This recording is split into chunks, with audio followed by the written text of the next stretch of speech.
네, 서울시가 성북구 사랑제일교회와 전광훈 담임 목사에게 코로나19 확산의 책임을 물어서 40억 원대 규모로 손해배상을 청구하기로 최종 결정했습니다.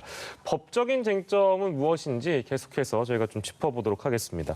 박주희 변호사님, 이게 지금 소송액이 46억 원대인데 해당 금액으로 산정한 배경이 있을까요? 네, 이 소송은 아무래도 이 손해액을 얼만큼 이제 책정하느냐가 이제 문제인데 서울시는 일단 손해를 사랑제일교회와 정광훈 목사가 역학적 조사를 거부하거나 방해하고 또 거짓 자료를 제출을 해가지고 코로나를 재확산한 데 있어서 발생한 이 관련 비용을 청구를 했습니다. 구체적으로 말씀을 드리면요.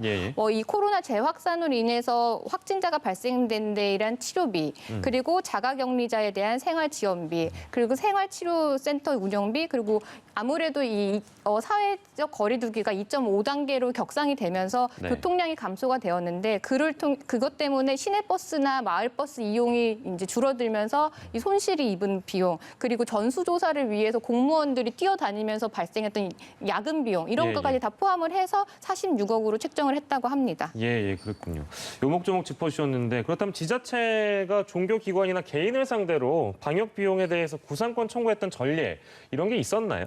사실 이번 소송의 추이나 결과에 대해서 법조계도 굉장히 관심을 갖고 지켜보는데요. 그 이유가 이전에는 지자체가 종교기관이라든지 개인한테 구상권을 청구한 사례가 없기 때문입니다. 그래서 사실 2월에 있었던 신천지발 코로나 확산 상태에 대해서 대구시가 신천지를 상대로 손해배상을 청구를 하기도 했고요. 제주시에서도 확진자한테 손해배상 청구를 하긴 했지만 아직 기일도 잡히지 않은 상태고요. 당연히 결과도 나오지 않은 상태라서 이 손해를 얼만큼 책정을 할지 그리고 법원에서 이걸 얼만큼 받아들여 줄지에 대해서도 좀 관심을 갖고 지켜봐야 될 것 같습니다. 그러니까요. 이게 일전에도 구상권 얘기하고 이제 손해배상 청구 소송 얘기하고 할 때 이제 나왔던 얘기이기도 하지만 이게 예를 들면 46억 원대 소송을 제기한다고 해서 이걸 다 받기가 어려울 것이다. 이런 전망들이 많았거든요. 실제 그렇게 전망하십니까? 아무래도 그럴 수밖에 없는데요. 지금 서울시가 내세운 법리가 불법 행위로 인한 손해배상이거든요. 근데 하나씩 이제 불법 행위로 인한 손해배상을 이제 소송에서 제기를 할 때 갖추어져야 될 요건이 일단 불법 행위에 대해서 이 피고가 고의 과실이 있었느냐, 연관성 같은 거. 그리고 또 손해가 얼만큼 발생을 했느냐, 그리고 그 행위와 손해 사이에 인과관계가 있느냐, 이게 하나씩 맞춰줘야 되거든요. 근데 일단 나라에서 굉장히 높은 방역 지침을 내렸고 그 서울시에서 집합 제한 명령을 내렸기 때문에 그럼에도 불구하고 집회를 했다라는 거에 대해서는 고의 과실은 인정이 될 수 있을 것 같습니다. 근데 다만 이 고의 과실이 있었지만 그럼 손해를 그러면 이것과 과연 인과관계를 연결할 수 있겠느냐라는 문제가 남는데 인과관계가 연결이 되려면 이러한 행위가 없었으면 이러한 손해가 발생하지 않았다라는 점이 입증이 되어야 되는데 지금 이 사랑제일교회 발 때문에 이 직접적인 참여자만 이 지금 감염이 된 게 아니라 N차발 이 감염도 이루어졌거든요. 근데 그 N차발 감염자가 반드시 이 사랑제일교회 때문에 이 감염이 된 거지. 이런 부분이 입증이 되어야 되고요. 특히 교통량 감소로 인한 손실액 같은 경우는 이게 반드시 진짜 사랑제일교회 때문에 2.5단계로 사회적 그 거리두기가 격상이 됐고 그것 때문에 사람들이 움직이지 않았다라는 그런 구체적인 인과관계가 입증이 돼야 되는데 과연 그게 얼만큼 법원에서 봤을 때 인과관계가 있다라고 볼 것인지도 관건일 것 같고요.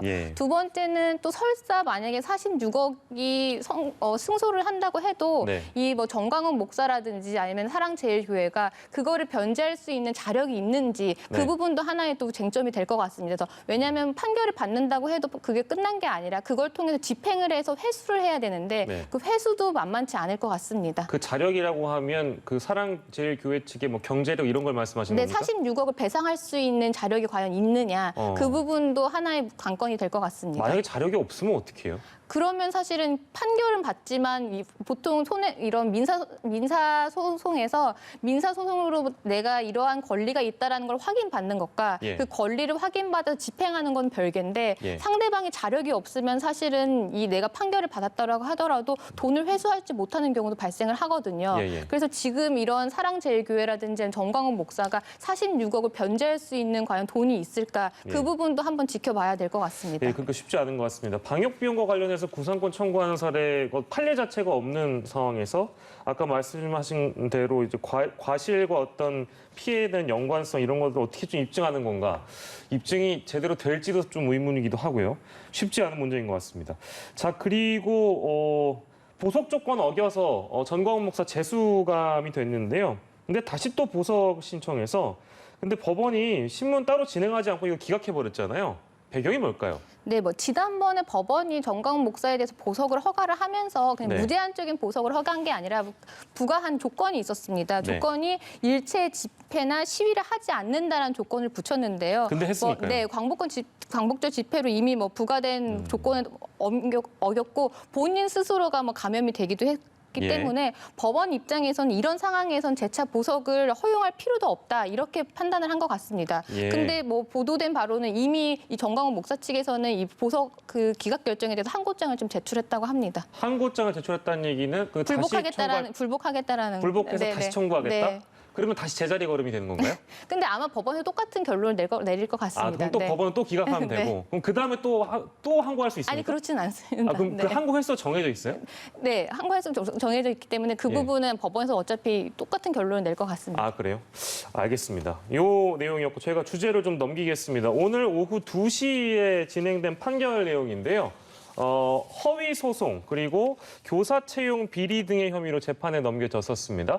조국 전 법무부 장관의 동생 종호 씨의 1심 판결이 나왔는데 징역 1년 법정 구속인 건데요. 이 법원의 판단은 어떻게 좀 예상을 하시는지요?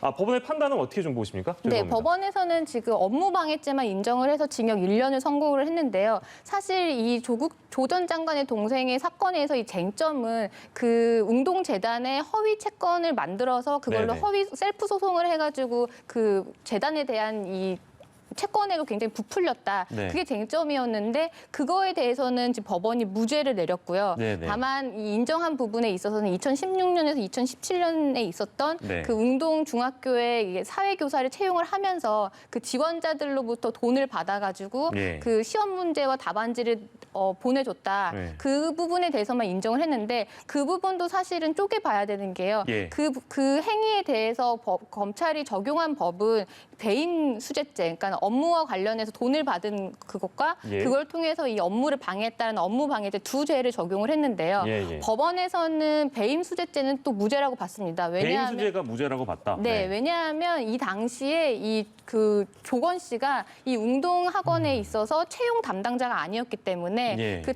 자신의 업무와 관련이 없는 돈이었다라기 때문에 배임 수재죄에 대해서는 무죄로 내렸고요. 네. 오로지 업무 방해죄에 대해서만 이 유죄를 인정을 해서 징역 1년을 선고를 했습니다. 예, 그렇군요.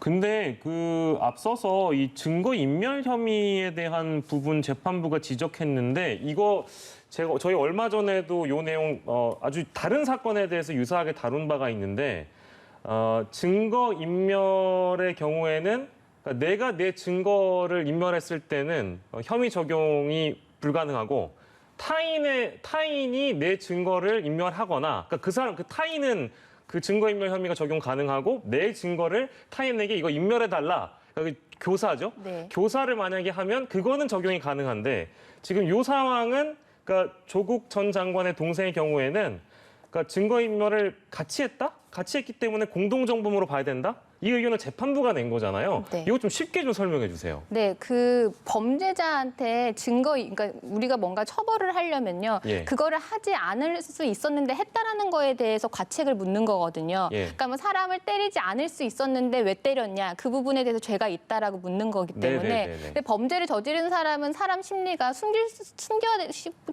싶은 게 사람 심리잖아요. 그래서 그렇겠죠. 뭔가 범죄를 저지른 사람한테는 증거 인멸을 하거나 하는 거에 대해서는 죄를 묻지 않습니다. 왜냐하면 그거를 증거 인멸을 안 할 수 있다라는 기대 가능성이 없다라는 이유로. 그래서 자기가 직접 스스로 한 거에 대해서는 그럴 수밖에 없다라고 해서 무죄를 선고를 하는데, 예. 근데 자기가 직접 한 게 아니라 다른 사람을 시켜서 내가 이런 죄를 저질렀는데 너 내 죄와 관련된 증거를 좀 인멸을 해줘. 예. 만약 시켰으면은 그 상대방은 처벌을 받고요. 그걸 시킨 거에 대해서는 교사죄로 처벌을 받습니다. 예. 근데 이제 법원에서 이번에 조건 씨 사례에서 봤을 때는 예. 단순히 다른 사람한테 본인의 죄와 관련된 증거를 좀 뭐 폐기해달라, 숨겨달라라고 해서 교사만 한 게 아니라 직접 이 물건을 옮기고 하는 과정을 본인이 직접 다 했다라는 거거든요. 예. 그래서 이거는 단순히 다른 사람을 시킨 게 아니라 본인이 직접 한 거기 때문에 네. 이거는 그냥 무죄 아니냐 이러한 의견을 제시를 했던 겁니다. 예, 그러니까 이게 그 혐의 적용이 안 된 거지 뭐 여기서 유무죄를 따진 건 아니죠, 그렇다면? 네, 맞습니다. 아,